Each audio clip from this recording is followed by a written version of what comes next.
마크 미처는 1942년 6월 4일 미드웨이 해전 당시 항모 호넷의 함장이었습니다. 1887년생이고 1910년에 US 네이벌 어카데미 미 해군 사관학교를 졸업했습니다. 마크 미처에 대한 영문 위키피디아 항목을 보면 미 해군 항공 분야의 선구자라고 나와 있습니다. 미처는 임관된 지 얼마 되지 않아서 본인이 계속 항공 쪽으로 전출을 요청해 성사되었고 1916년에 미 해군에서 거의 최초로 배출된 항공기 조종사들 중 하나가 됩니다.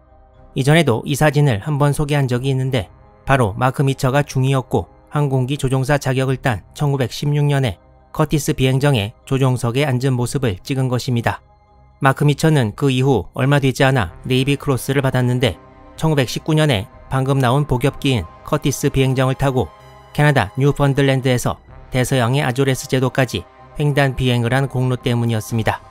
초창기 해군 조종사들은 미 해군의 첫 번째 항공모함인 랭리에서 항모에서의 함재기 운용에 관한 여러 기술들을 처음으로 개발해 전수했습니다.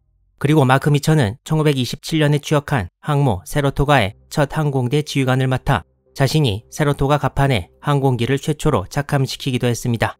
이렇게 보면 마크 미처는 그야말로 미국 해군 항공대를 초창기부터 이끌어온 사람들 중 하나라고 할 수 있는데요. 1941년 10월에 항모 호넷이 취역하면서 대령으로서 초대 함장을 맡게 되었습니다. 호넷이 취역하고 시험 항해를 하고 있을 때 진주만 기습이 벌어졌고 미처 함장은 항모에서 폭격기를 발진시켜 일본 본토를 공격하는 계획을 듣게 되고 이것이 1942년 4월 둘리틀 공습으로 이어지게 됩니다. 이 사진은 둘리틀 공습 당시 육군항공대 둘리틀 중령과 미처 함장이 호넷의 비행갑판 위에서 서로 대화를 나누고 있는 모습이라고 합니다.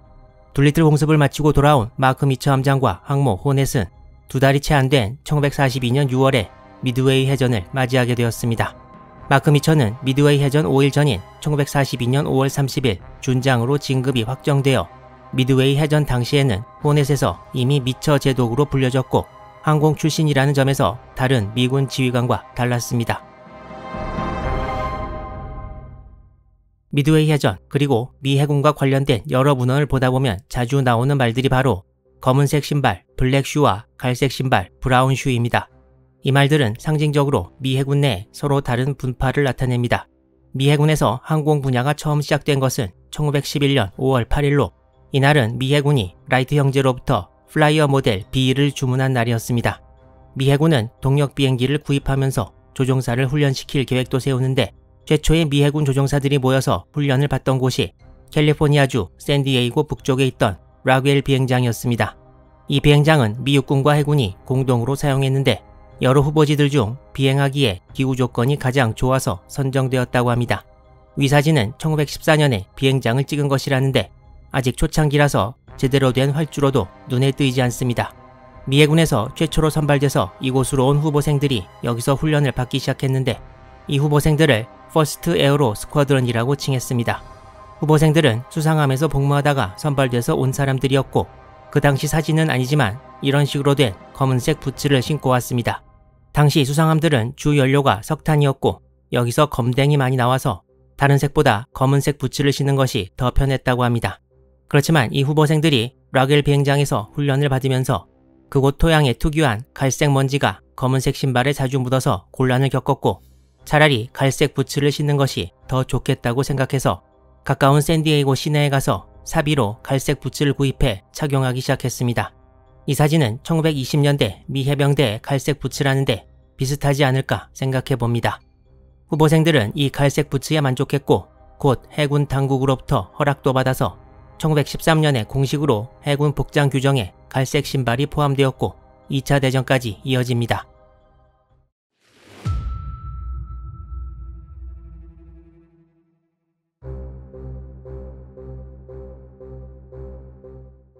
이후에도 미 해군 항공 쪽에서는 갈색, 수상함 부대에서는 검은색 신발을 계속 신었는데 이것이 전통이 돼서 수상함 부대 출신 장교들을 블랙 슈라고 부르게 되었고 항공 쪽 장교들을 브라운 슈라고 칭하게 되었습니다.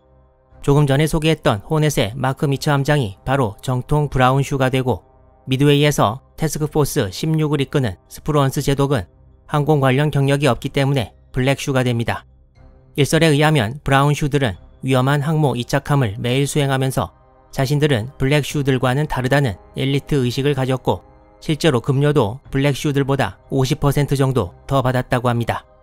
여기서 하나 특이한 케이스는 바로 니미츠 제독인데, 니미츠 제독은 원래 수상함도 항공기도 아닌 잠수함 분야의 전문가였고 태평양 전쟁 이후에도 세계 최초의 핵잠수함 노틸러스를 추격시키는데 큰 역할을 합니다. 영상 초반부에 나왔던 검은색과 갈색 신발은 미 해군 복장 규정에 나와 있는 것인데요. 확실하지는 않지만 미 해군에서 복무했던 어떤 사람의 말에 의하면 2010년대 초에 항공 여부에 관계없이 갈색 신발 착용 가능으로 규정이 바뀌었다고 합니다. 지금까지 태스크포스 17의 요크타운과 태스크포스 16의 엔터프라이즈 호넷을 소개하면서 얼마 전에 각 함의 함장도 소개했었는데요. 요크타운의 함장 엘리엇 벅메스터와 엔터프라이즈의 함장 조지 머레이는 마크 미처와 같은 브라운슈 출신이었지만 태스크포스 16과 17을 이끄는 제독들은 블랙슈들이었습니다. 게다가 마크 미처는 그냥 흔한 브라운슈 중 하나가 아니라 미 해군 항공대를 그야말로 만들어 온 사람 중에 하나라고 볼 수 있어서 항공력을 투사하는 해전을 어떻게 치르느냐에 대해 스스로의 자격에 자신감을 가지고 있었을지도 모릅니다.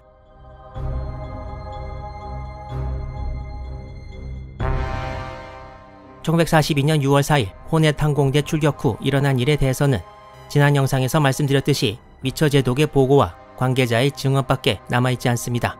다른 항모와 마찬가지로 호넷에도 전투기, 정찰 폭격기, 급강하 폭격기, 뇌격기 이렇게 4개 편대가 있었고 각 편대에서 전투 후 보고서 제출이 필수였는데 그중 남아있는 것은 하나도 없고 실제로 보고서가 작성되었는지도 불확실합니다. 왜 각 편대장의 보고서가 제출되지 않았는지는 현재 알 수 없습니다. 이제 여러 자료들을 종합해서 호넷 항공대가 갔던 길을 다시 밟아볼 텐데요. 이후 호넷 항공대에 일어난 일 중에서 중요하게 등장하는 인물이 바로 뇌격기 편대장이었던 존 월드런 소령입니다. 이 사람은 사진에서도 알 수 있다시피 미국 원주민의 피가 섞인 사람으로 동료들 사이에서 별명이 인디언이었다고 합니다. 월드런은 1900년생으로 이미 15년 이상 항공기를 조종한 베테랑이었습니다.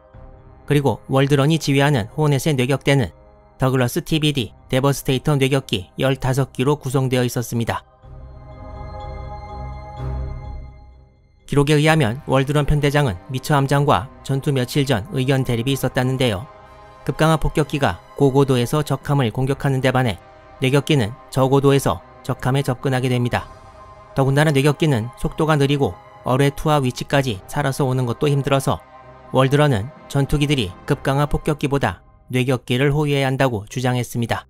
하지만 미처 함장은 생각이 달랐는데 미처 함장은 와일드캣이 제로기를 상대할 수 있는 유일한 방법이 제로기들이 저고도에서 미군 뇌격기들을 공격할 때 위에서 덮치는 것이라고 보았습니다. 따라서 와일드캣 전투기들은 고고도에서 돈틀리스와 함께 가야 했습니다. 더군다나 호넷에서는 와일드캣 전투기가 10기만 공격대에 포함될 예정이어서 뇌격기 편대와 급강하 폭격기 편대를 전부 호위할 수도 없었습니다. 6월 4일 출격 당일 편대장들이 함교에 모였을 때에도 월드런은 미처 함장에게 뇌격기 편대에 호위 전투기를 붙여줄 것을 요청했고 미처 함장은 계속 거절했습니다. 기록에 의하면 월드런은 감정적으로 전투기 1기만이라도 붙여줄 것을 요구했고 와일드캣에 자기 편대 조종사를 태워서 갈 수도 있다는 말을 하기도 했습니다. 그렇지만 미처 함장은 자신의 의사를 꺾지 않았습니다. 또한 기록에 의하면 6월 4일 새벽 호넷 항공대 각 편대장들은 카탈리나 정찰기로부터 온 데이터를 가지고 일본 항모부대 위치를 파악하고 있었습니다. 그리고 여러 문헌을 종합해보면 출격 직전 미처 함장이 239도 방향이 아닌 265도 방향으로 비행할 것을 명령했고 월드런과 또 한 명의 편대장이 이에 대해 이견을 제시했다는 이야기도 있습니다. 또한 월드런은 함교에서의 최종 브리핑이 끝나고 난 후 자신의 편대의 내비게이터에 우리 편대는 다른 코스로 갈 수도 있다고 말하고 자신에게 무슨 일이 생기면 다른 편대원들을 호넷으로 다시 유도하라고 부탁했습니다. 이 사람이 바로 후에 등장하는 조지 게이 소위였습니다. 호넷 항공대는 출격 후 명령받은 대로 265도 방향으로 비행했습니다. 호넷 항공대는 무선 침묵을 유지하면서 비행하고 있었는데 전체 항공기가 방향을 잡고 비행하기 시작한 지 약 15분 후 월드런이 호넷 항공대 전체를 지휘하는 스탠호프 링 중령에게 무전을 보냅니다. 이전에 올라왔던 영상에서 잠시 등장했던 호넷 항공대장 링 중령. 휘하 조종사들이 별로 좋아하지 않는 사람이었는데 월드런도 마찬가지였나 봅니다.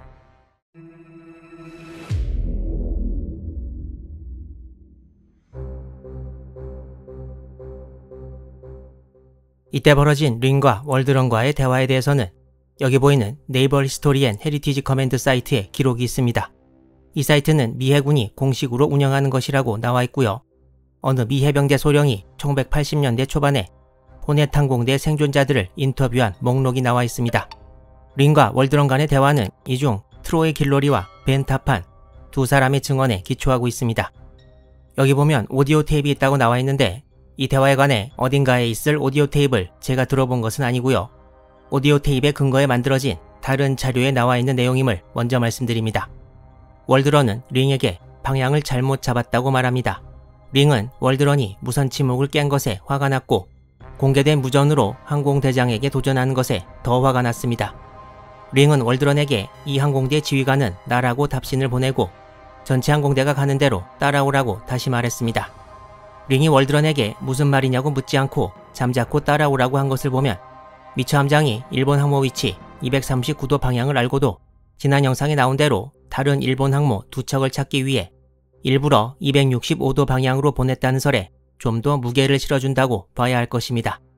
그렇지만 월드런은 지지 않고 난 그놈의 일본 함대가 어디 있는지 알아라고 다시 무전을 보냈습니다.